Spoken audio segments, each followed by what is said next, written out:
12 horas e 50 minutos do dia 11/11/2022, uma sexta-feira.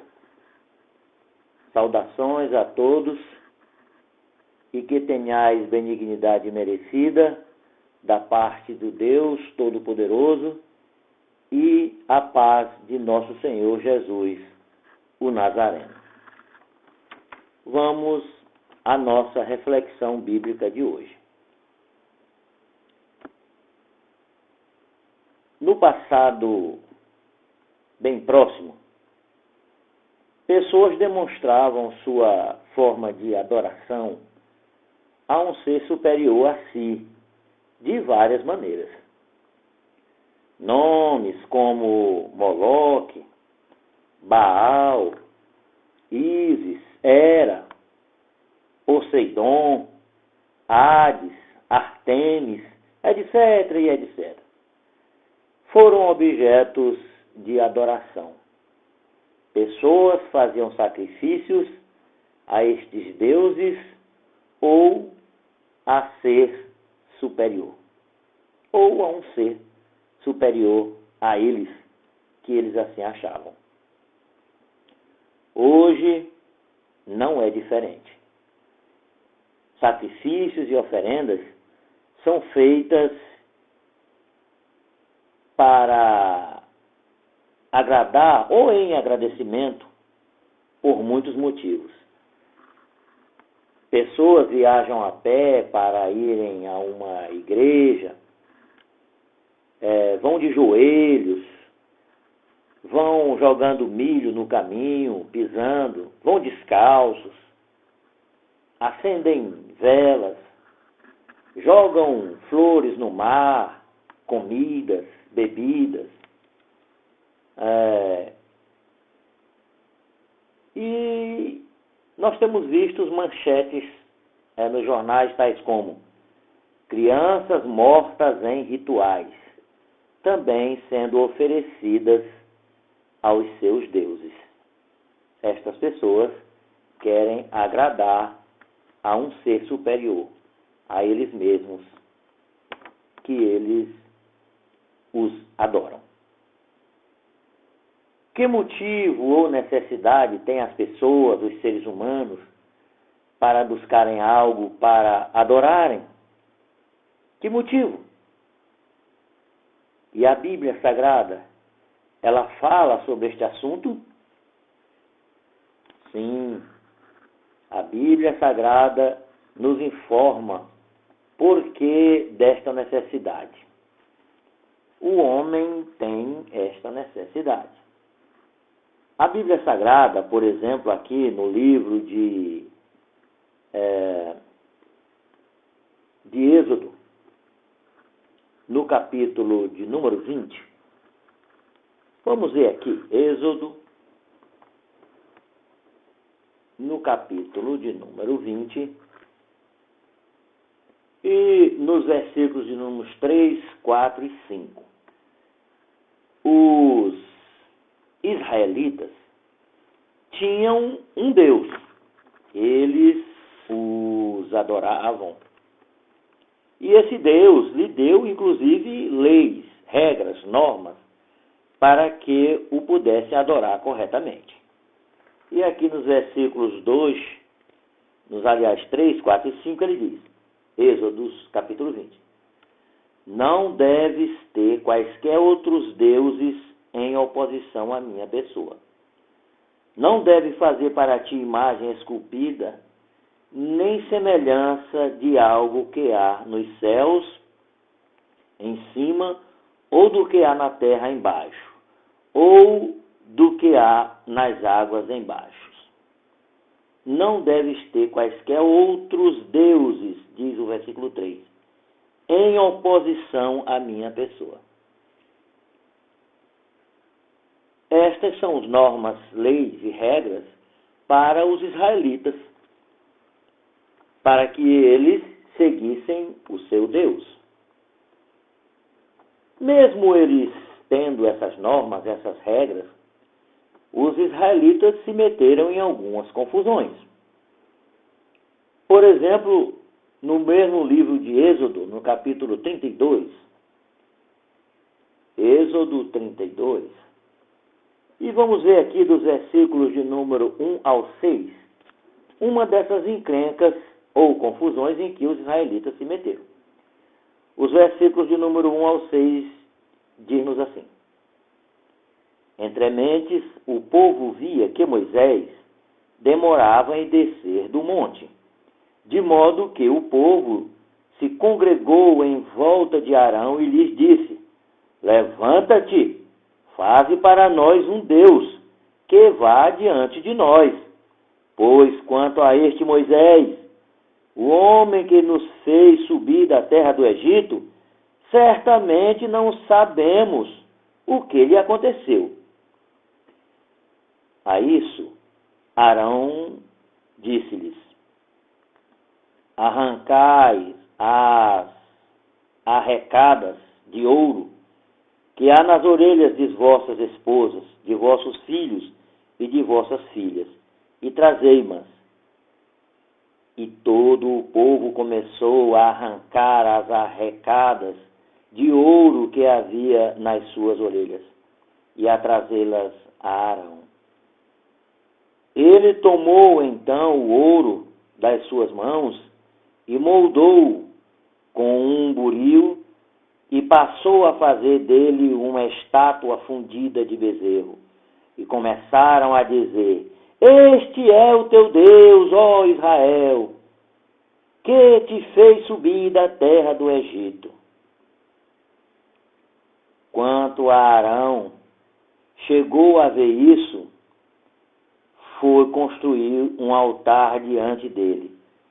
Por fim, Arão clamou e disse: Amanhã há uma festividade para o Todo-Poderoso. Assim, no dia seguinte, levantaram-se cedo e começaram a oferecer ofertas queimadas e a apresentar sacrifícios de participação em comum. Depois, o povo se assentou para comer e beber. Levantaram-se então para se divertir. Por que isso aconteceu? Já que este povo tinha normas, regras e leis, e elas diziam que eles não deveriam fazer o que fizeram, fazendo inclusive um bezerro. Uma das respostas está aqui na própria Bíblia Sagrada. No livro de Gênesis, no capítulo de número 2, por exemplo, nós vemos aqui no versículo 7 a seguinte frase: E o Todo-Poderoso Deus passou a formar o homem do pó do solo e a soprar nas suas narinas o fôlego de vida. E o homem veio a ser uma alma vivente. O homem não criou a si mesmo. O homem foi criado. E segundo o versículo, o fôlego fez com que o homem tivesse vida. Pois bem, sendo ele assim criado, ele também teve limites. Ele não podia fazer tudo o que ele quisesse. O versículo de número 17 aqui do capítulo 2 de Gênesis ainda, veja o que ele nos diz. Mas diz assim, ó: Mas quanto à árvore do conhecimento do que é bom e do que é mal, não deves comer dela, porque no dia em que dela comeres, positivamente morrerás. O homem foi criado não segundo a sua própria vontade, mas pelo Todo-Poderoso, que lhe impôs limite. Assim sendo, tudo que foi criado depende do seu Criador. E é esta dependência que os faz querer prestar adoração, ou reverência, ou mostrar gratidão. A adoração ou reverência ou essa gratidão, ela é inerente a todos. Cada um de nós temos essa necessidade em nosso sangue, nossas veias e em nosso DNA. Por essa razão, isto é, buscando mostrar gratidão, que o homem se curva e se presta. E presta reverência a um ser, ou a algo visível, ou até a algo invisível.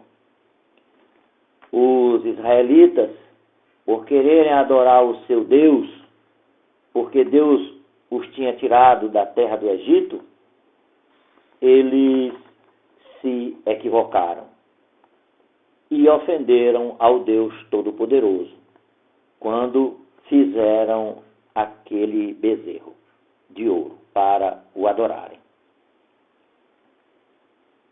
Assim, os exemplos do passado servem para nós também hoje.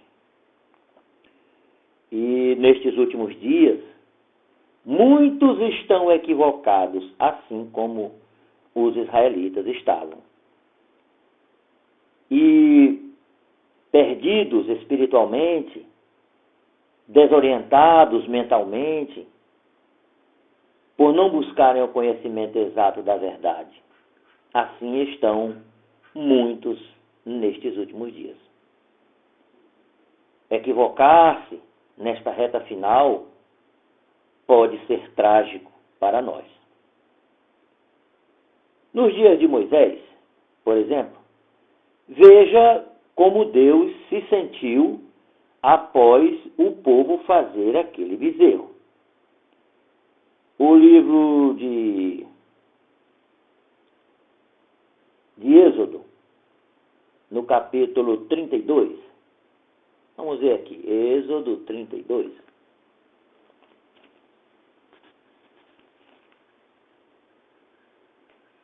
E dos versículos 7 ao 10. Êxodo 32, dos versículos 7 a 10. Veja como Deus se sentiu.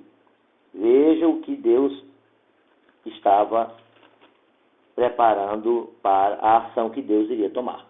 Diz assim: Deus, o Todo-Poderoso, disse então a Moisés: Vai, desce, porque o teu povo que fizeste subir da terra do Egito tem agido ruinosamente. Desviaram-se depressa do caminho em que os mandei ir. Fizeram para si uma estátua fundida de bezerro e persistem em curvar-se diante dele e em oferecer-lhe sacrifícios e em dizer: Este é o teu Deus, ó Israel, que te fez subir da terra do Egito. E o Todo-Poderoso prosseguiu dizendo a Moisés: Olhei para este povo, e eis que é um povo de dura cerviz. Portanto, deixa-me agora, para que a minha ira se acenda contra eles, e eu os extermine, e faça eu de ti uma grande nação. O objetivo de Deus neste momento era exterminar estes israelitas que estavam equivocados na sua adoração, fazendo exatamente aquilo que Deus disse para que eles não fizessem. Diante de uma situação dessa, o que fazer? Se não fosse a intervenção de Moisés junto a Deus, veja o que teria acontecido. Seria trágico. Mas, dos versículos 11 ao 14, você vai ver aqui a intervenção de Moisés. Versículo 11.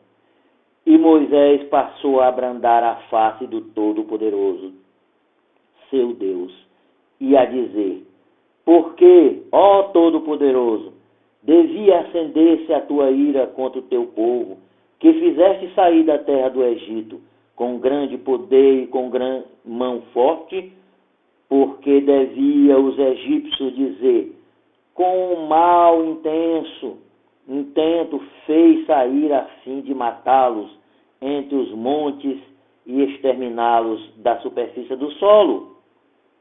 Desvia-te da tua ira ardente e deplora o mal contra o teu povo.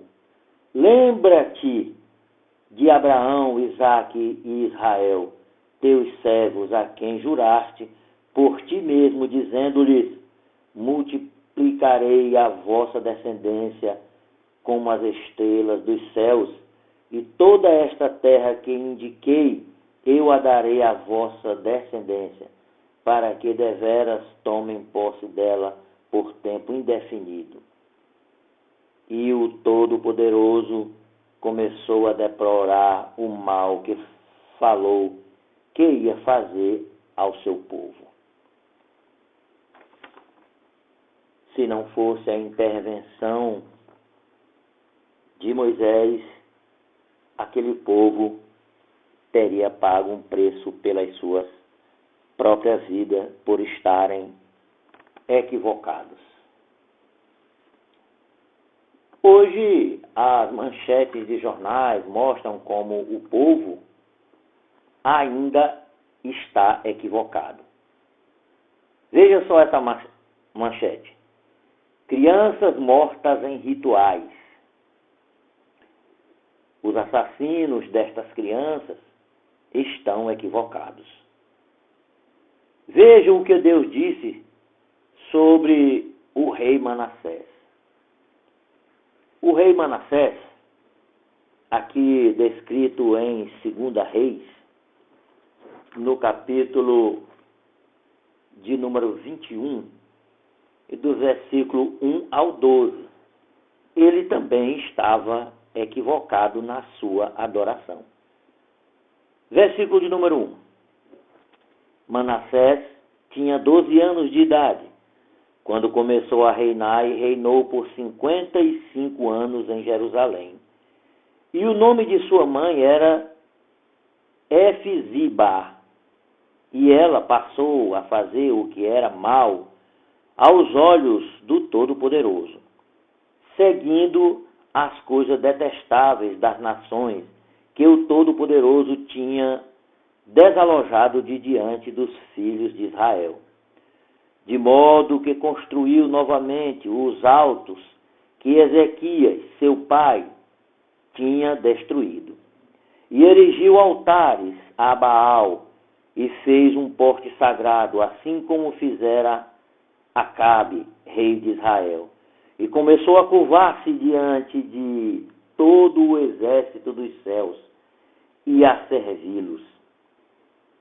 E construiu ainda altares na casa do Deus Todo-Poderoso, referente ao qual o Todo-Poderoso tinha dito, em Jerusalém porei o meu nome. E foi construir altares a todo o exército dos céus em 2 pátios da casa do Todo-Poderoso. E ele fez o seu próprio filho passar pelo fogo, e praticou a magia, e procurou presságios, e constituiu médiuns espíritas e prognostificadores profissionais de eventos. Fez em grande escala o que era mal aos olhos do Antigo de Dias, o Todo-Poderoso, para o ofender. Além disso, a imagem esculpida do porte sagrado que fizera ele colocou na casa da qual o Todo-Poderoso dissera a Davi e a Salomão, filho dele: nesta casa, em Jerusalém, que escolhi dentre todas as tribos de Israel, porei meu nome, por tempo indefinido. E não mais farei o pó ou o pé de Israel vagar para longe do solo que dei aos seus antepassados, contanto que cuidem de fazer segundo tudo o que lhes mandei. Sim, conforme toda a lei que meu servo Moisés lhe ordenou. E eles não escutaram. Porém, Manassés continuou a seduzi-los para fazerem o que era mal, mais do que as nações que o Todo-Poderoso aniquilara de diante dos filhos de Israel. E o Todo-Poderoso continuou a falar por meio dos seus servos, os profetas, dizendo: visto que Manassés, rei de Judá, fez estas coisas detestáveis, ele agiu de modo mais iníquo do que todos os amorreus antes dele, e passou a fazer até mesmo Judá pecar com os seus ídolos sórdidos. Por isso assim disse o Todo-Poderoso, o Deus de Israel: eis que trago sobre Jerusalém e sobre Judá uma calamidade tal que, ouvindo alguém falar dela, lhes tinirão ambos os ouvidos. Manassés estava equivocado na sua adoração e ofendeu ao Todo-Poderoso. Estas atitudes ofendem realmente muito ao Todo-Poderoso. Ele não aceita essas atitudes. Por isso mesmo, a Bíblia Sagrada, aqui no livro de Jeremias, ela nos diz que Deus, o Todo-Poderoso, não concorda com essas atitudes. Deus, de fato, não quer que o seu povo cometa tais atitudes. Está aqui no livro de Jeremias, no capítulo 7, nos versículos de número 30 e o versículo 31, onde diz: pois os filhos de Judá fizeram o que é mal aos olhos de seu Deus, o Todo-Poderoso. Colocaram as suas coisas repugnantes na casa sobre a qual se invocou o meu nome para a aviltarem. E construíram os altos de Tofete, que está no vale do filho de Inom, para queimar no fogo a seus filhos e suas filhas, coisa que eu não havia ordenado e que não me havia subido ao coração. A gravidade desta situação é tamanha que Deus disse que algo desta natureza, ele nunca nem chegou a pensar nisso. Agora, irmãos, nestes dias atuais,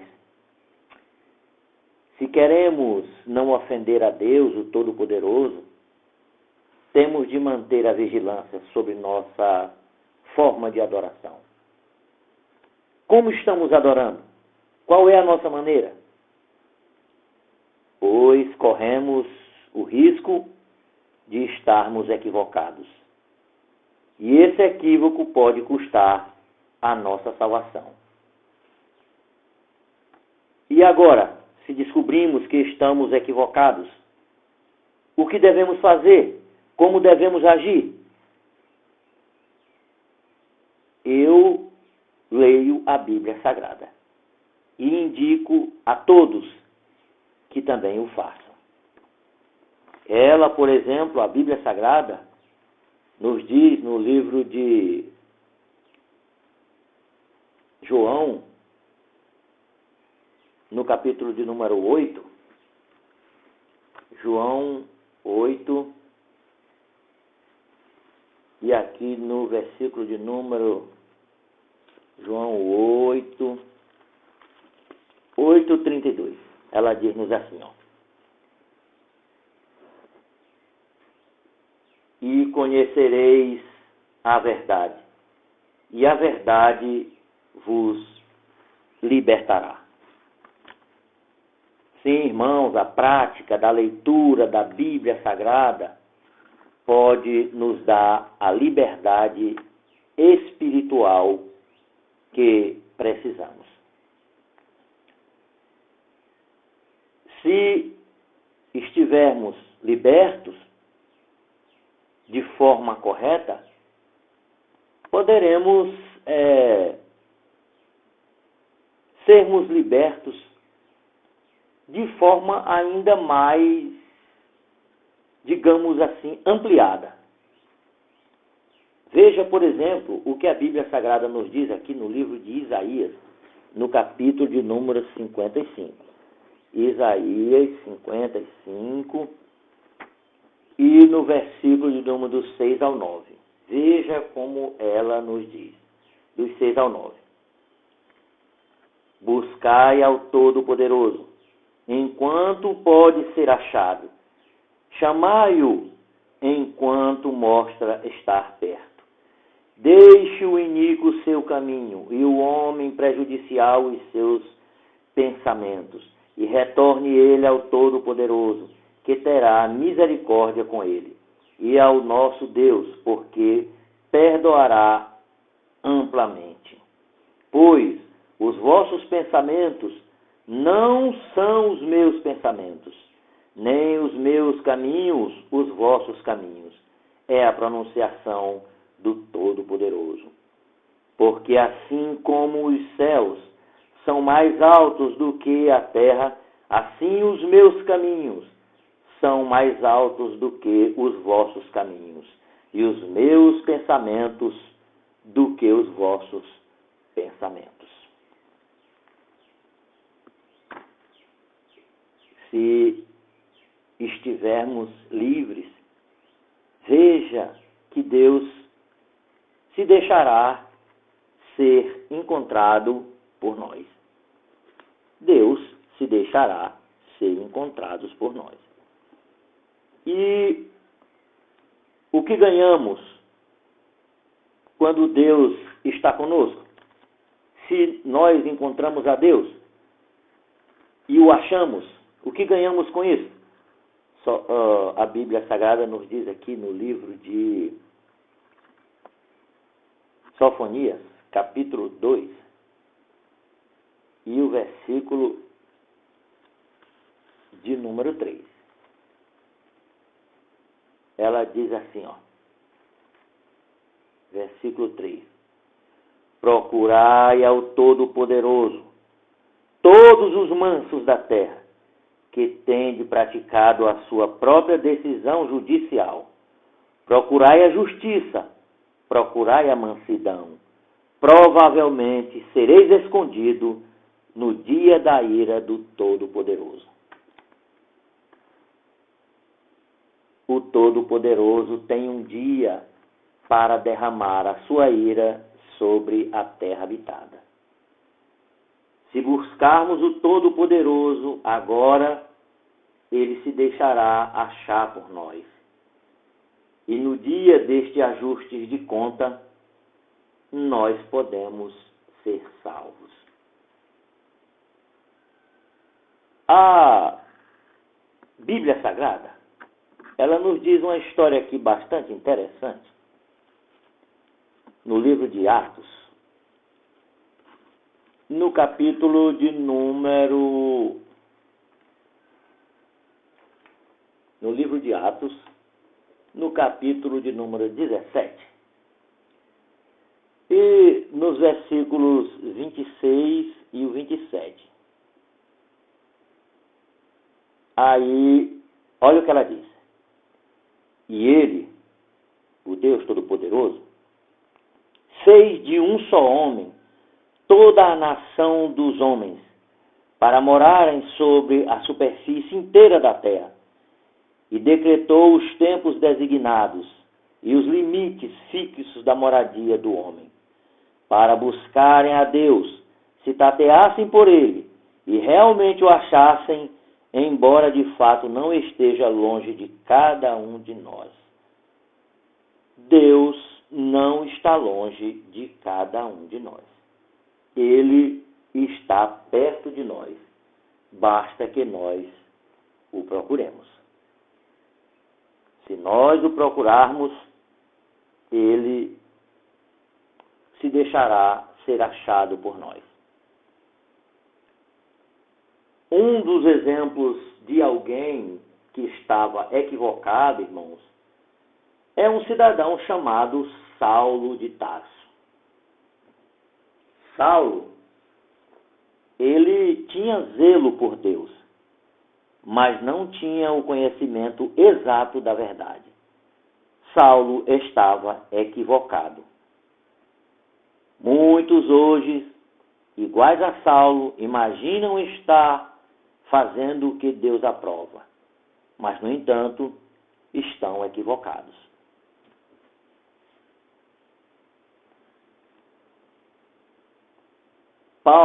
Saulo, porém, buscou a Deus, e Deus se deixou ser achado por ele.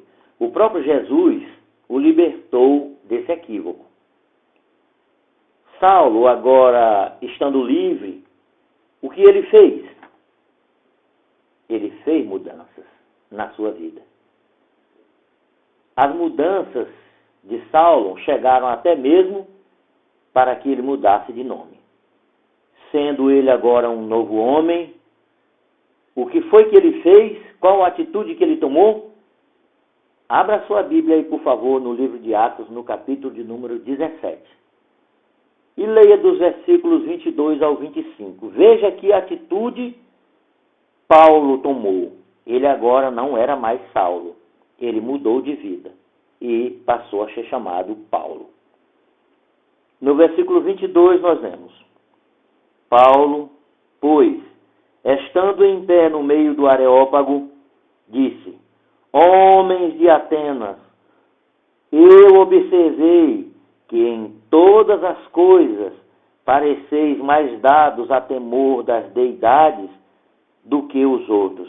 Por exemplo, passeando e observando cuidadosamente os vossos objetos de devoção, encontrei também um altar em que tinha sido escrito: a um Deus desconhecido. Portanto, aquilo a que, sem saber, dais devoção piedosa, isto é o que eu vos publico.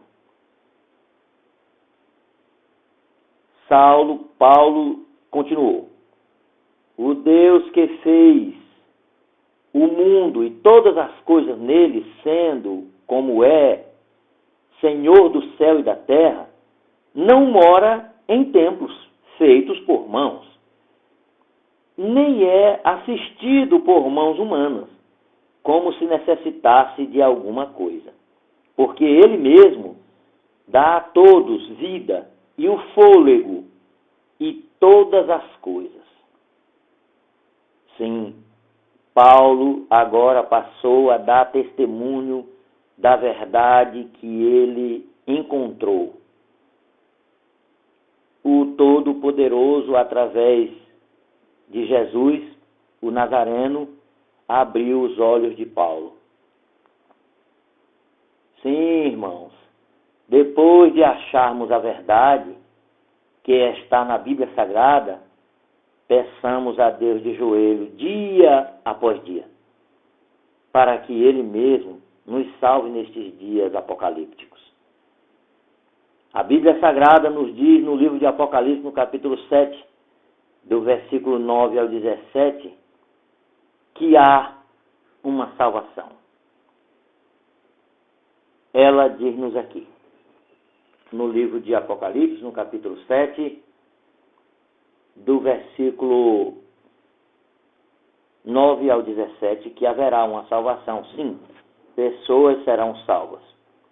Diz assim, versículo 9: Depois destas coisas eu vi, e eis uma grande multidão, que nenhum homem podia contar, de todas as nações e tribos e povos e línguas, em pé diante do trono e diante do Cordeiro, trajados de compridas vestes brancas. E havia palmas nas suas mãos, e gritavam com voz alta, dizendo: Devemos a salvação ao nosso Deus, que está sentado no trono, e ao Cordeiro. E todos os anjos estavam em pé ao redor do trono e dos anciãos e das 4 criaturas viventes, e prostravam-se sobre seus rostos diante do trono e adoravam a Deus, dizendo: Amém, a bênção e a glória, e a sabedoria, e o agradecimento, e a honra, e o poder, e a força, sejam ao nosso Deus, para todos sempre. Amém. E em resposta, um dos anciãos me disse: Quem são estes que trajam compridas vestes brancas? E de onde vieram? Eu lhes disse assim, imediatamente: Meu Senhor, és tu quem sabes? E ele me disse: Estes são os que saem da grande tribulação e lavaram as suas vestes compridas e as embranqueceram no sangue do Cordeiro.